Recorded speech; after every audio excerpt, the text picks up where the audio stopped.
खजुराहो में भगवान विष्णु की विखंडित मूर्ति को लेकर बढ़ा विवाद। सीजीआई गवई की टिप्पणी से मचा हड़कंप, राष्ट्रपति से हो गई शिकायत। सनातन धर्म वालों ने करी बहुत बड़ी अपील, एएसआई रूल्स में बदलाव की मांग। नमस्कार, मैं हूं राजीव पाठक और आप देख रहे हैं बिया न्यूज। दोस्तों, खजुराहो मंदिर का मामला सुप्रीम कोर्ट क्या पहुंचा, विवाद घटने की बजाय बढ़ गया है। सीजीआई बीआर गवई ने कुछ ऐसा बोल दिया कि सुप्रीम कोर्ट से लेकर राष्ट्रपति भवन तक हड़कंप मचा हुआ है। एक और जहां ट्रोलर्स गैंग एक्टिव हुआ, तो वहीं दूसरी ओर पूरे मामले में राष्ट्रपति से कार्रवाई की बड़ी मांग शुरू हो गई है। यहां तक कि राष्ट्रपति द्रौपदी मुर्मू को लिखित चिट्ठी भी भेजी गई है। सवाल यह है कि क्या कोई आगे बड़ी कार्रवाई होने जा रही है। खजुराहो मंदिर को लेकर सुप्रीम कोर्ट में ऐसा क्या हुआ कि अचानक विवाद खड़ा हो गया और क्यों सीजीआई निशाने पर है, ये सब कुछ हम आपको अपनी इस रिपोर्ट में बताने वाले हैं। दोस्तों, खजुराहो मध्य प्रदेश के छतरपुर जिले में बसा हुआ एक ऐसी जगह है जहां पर दुनिया भर में अपनी अनोखी वास्तुकला के लिए उसको जाना जाता है। यहाँ के मंदिर 9वीं से 12वीं शताब्दी के बीच चंदेला राजाओं ने बनवाए थे। ये मंदिर हिंदू और जैन धर्म के हैं और इन्हें यूनेस्को ने भी 1986 में विश्व धरोहर स्थल में घोषित कर दिया था। कुल 85 मंदिरों में आज यहाँ 25 ही बचे हैं जो जीवन के हर पहलू को नक्काशी से दर्शाते हैं। लेकिन खजुराहो सिर्फ पत्थरों का संग्रह नहीं, ये हमारी सांस्कृतिक जड़ों का प्रतीक भी है। हर साल लाखों पर्यटक यहाँ आते हैं और स्थानीय लोग इन्हें पूजते भी हैं। इस खजुराहो में एक जवेरी मंदिर भी है। यह विष्णु को समर्पित एक छोटा सा लेकिन महत्वपूर्ण मंदिर है जो कि 11वीं शताब्दी का है। यहाँ भगवान विष्णु की एक 7 फुट ऊंची मूर्ति है जिसका सर टूटा हुआ है। इतिहासकारों का मानना है कि ये क्षति मुगल काल के आक्रमणों के दौरान हुई थी। ब्रिटिश राज में भी इन मंदिरों की देखभाल ठीक से नहीं हुई और आजादी के बाद भी ये मूर्ति वैसे ही पड़ी है। स्थानीय भक्त कहते हैं कि टूटी मूर्ति के कारण पूजा अर्चना पूरी तरीके से नहीं हो पाती। पुरातत्व सर्वेक्षण ऑफ इंडिया यानी कि एएसआई इनकी देखभाल करता है, लेकिन भक्तों का दर्द बना हुआ है। वो अभी भी मांग करते हैं कि इस मूर्ति का सर विखंडित होने की वजह से इसको पूजा के लिए ठीक नहीं माना जा सकता, इसलिए इस मूर्ति को बदल दिया जाए। इस दर्द को आवाज देने का प्रयास किया राकेश दलाल ने। वे राष्ट्रीय वीर किसान मजदूर संघ के अध्यक्ष हैं और हरियाणा से आते हैं।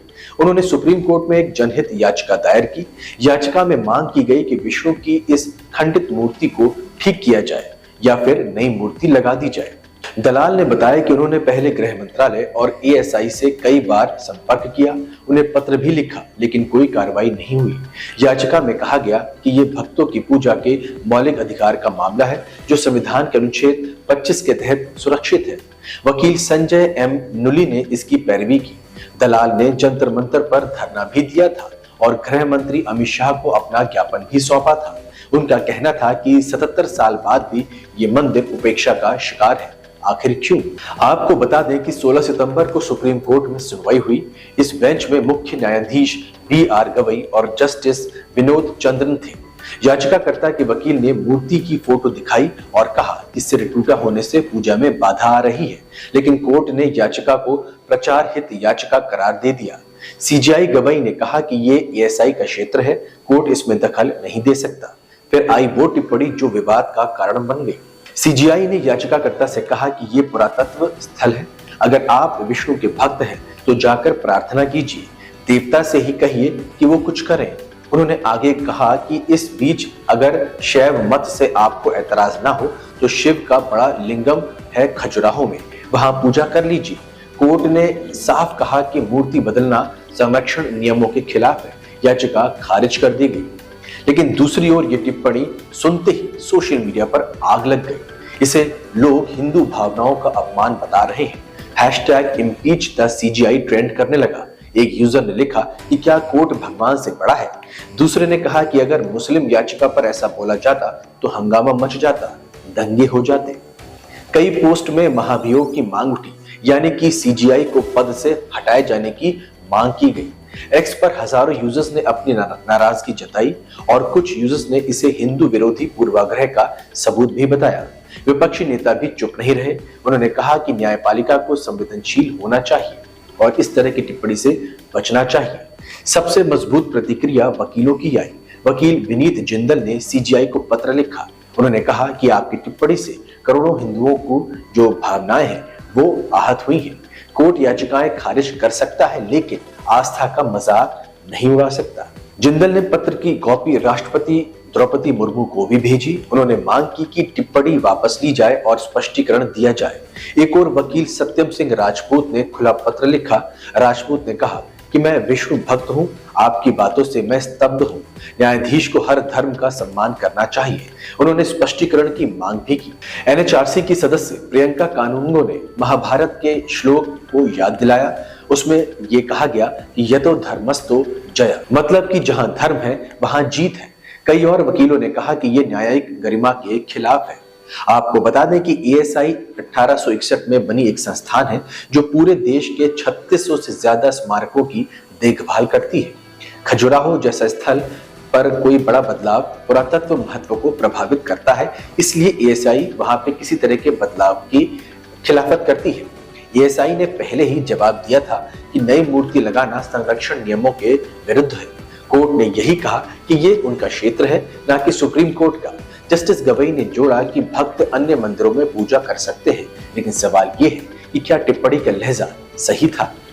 कई विशेषज्ञ कहते हैं कि न्यायाधीशों को सतर्क रहना चाहिए, खास करके धार्मिक मामलों में, और इस तरह के गलत बयान नहीं देने चाहिए। दोस्तों, बीआर गवई 1956 में अमरावती महाराष्ट्र में जन्मे एक साधारण परिवार से आते हैं और बौद्ध धर्म के अनुयायी हैं।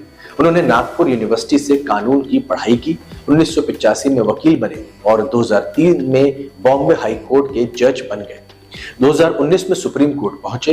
वे दलित समुदाय से आते हैं और सामाजिक न्याय पर कई फैसले दे चुके हैं। मई 2025 में वे सीजीआई बने। उनके कार्यकाल में कोर्ट ने कई बड़े मामलों पर सुनवाई की है, जैसे कि वक्फ संशोधन पर स्टे लगाने को लेकर। लेकिन ये पहला मामला नहीं है जब उनकी टिप्पणियां चर्चा में आई। पहले भी कुछ मामलों पर वो सवाल उठा चुके हैं और उनकी कई टिप्पणियों पर सवाल भी उठे हैं। फिर भी वे न्याय के प्रति समर्पित माने जाते हैं। ये विवाद हमें सोचने पर मजबूर करता है कि भारत की न्यायपालिका ने धार्मिक मामलों में कई ऐतिहासिक फैसले तो दिए हैं, मगर इस तरह की टिप्पणियां बिल्कुल भी कबूल नहीं होंगी।